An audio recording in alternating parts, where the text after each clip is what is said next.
Bible study YouTube ద్వారా మరొకసారి ప్రభు అయిన యేసుక్రీస్తుని ప్రకటించటకు నాకు ఇచ్చిన ధన్యతను బట్టి నేను ఎంతగానో ప్రభువుని స్తుతిస్తూ ఉన్నాను. 32వ కీర్తన మొదటి వచనంలో తన అతిక్రమముల కొరకు పరిహారము నొందినవాడు, తన పాపమునకు ప్రాయశ్చిత్తము నొందినవాడు ధన్యుడు అని బైబిల్ సెలవిస్తాడు. ధన్యుడు అనగా ఆశీర్వదించబడినవాడు అని అర్థం. చాలామంది పొలము కలిగిన వాడు ధన్యుడు, ధనము కలిగిన వాడు ధన్యుడు, పేరు ప్రఖ్యాతులు కలిగిన వాడు ధన్యుడు అని అనుకుంటున్నాడు. కానీ బైబిల్ ఏం చెప్తుందంటే పాప క్షమాపణ పొందినవాడు ధన్యుడు అని బైబిల్ సెలవిస్తాడు. కారణం, మానవుడు పాపములో పుట్టి, పాపములో పెరిగి, పాపములో జీవిస్తూ పాప పరిహారము కొరకు అనాది నుండి అనేకమైన ప్రయత్నములు చేయి. మానవ ప్రయత్నములు దేవుని దృష్టిలో మురికి పేదలు అని బైబిల్ సెలవిస్తావు. అందుకే మీరు అభివృద్ధి పొందకపోవడం కారణం ఏమంటే మీ పాపములే అని బైబిల్ సెలవిస్తావు. మానవుడు తన అపరాధముల నుండి, తన పాపముల నుండి, తన దోషముల నుండి బయటపడుటకై అనాది నుండి అనేకమైన ప్రయత్నములు చేయొచ్చు. నేను చనిపోయినాక తక్కిడో పిక్కిడో అని అనుకుంటున్నాను.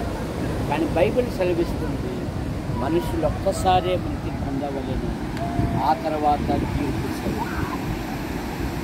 బైబిల్ సెలవిస్తుంది కదా. 2వ కొరింథీ పత్రిక 5వ అధ్యాయము 10వ వచనములో దేహంతో జరిగించిన క్రియలు అవి మంచివైనా సరే చెడ్డవైనా సరే మనలో ప్రతి వాడును క్రీస్తు న్యాయపీఠం ఎదుట ప్రత్యక్షము కావాలని బైబిల్ సెలవిస్తారు. రోమాపత్రిక 14వ అధ్యాయంలో మనలో ప్రతి వాడును తన గురించి దేవునికి లెక్క అప్పగించాలి అని బైబిల్ సెలవిస్తారు. అపోస్తల కార్యాలు 17:31లో తాను నియమించిన మనుషుల ద్వారా భూలోకమునకు తీర్పు తీర్చబోయే ఒక దినము దేవుడు నిర్ణయించి ఉన్నాడని బైబిల్ సెలవిస్తుంది. కానీ మానవుడు తన అపరాధముల కొరకు, దోషముల కొరకు, పాపముల కొరకు అనాది నుండి అనేకమైన ప్రయత్నములు చేయొచ్చు.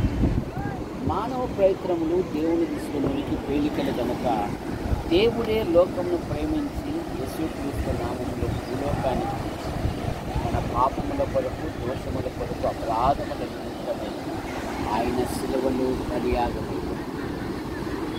యేసు రక్తము ప్రతి పాపము నుండి మనలను పవిత్రులుగా చేయి. 32వ కీర్తన 5వ వచనములో నా పాపమును నీ సన్నిధిలో ఉప్పు పొందు ననుకొంటిని, నీవు నా పాపమును పరిహరించి ఉన్నావు అని రాయబడింది. ఎందుకంటే యెషయా గ్రంథం 53వ అధ్యాయంలో ఆయన మన పాపముల కొరకు బలి అయిన దేవుడు కనుక సహోదరుడా, ప్రభువైన యేసుని అంగీకరించటం వలన పాపి పరిశుద్ధుడుగా మార్చబడతాడు. నీతిమంతుడు అనీతిమంతుడు నీతిమంతుడుగా మార్చబడతాడు. కనుక సువార్త వింటున్న సహోదరుడా, ప్రభువైన యేసుక్రీస్తునందు విశ్వాసం ఉంచాలని పని చేస్తున్నారు. ప్రభువైన యేసుక్రీస్తు వారు అన్నారు యోహాను సువార్త 5:24లో నా మాట విని నన్ను పంపిన వాని విశ్వాసం ఉంచినట్టు వాడు నిత్య జీవము గలవాడు, వాడు మరణంలో నుండి తీర్పులోనికి రాక జీవములోనికి దాటి క్రీస్తునందున్న వానికి ఏ శిక్ష విధి లేదని బైబిల్ సెలవిస్తాడు.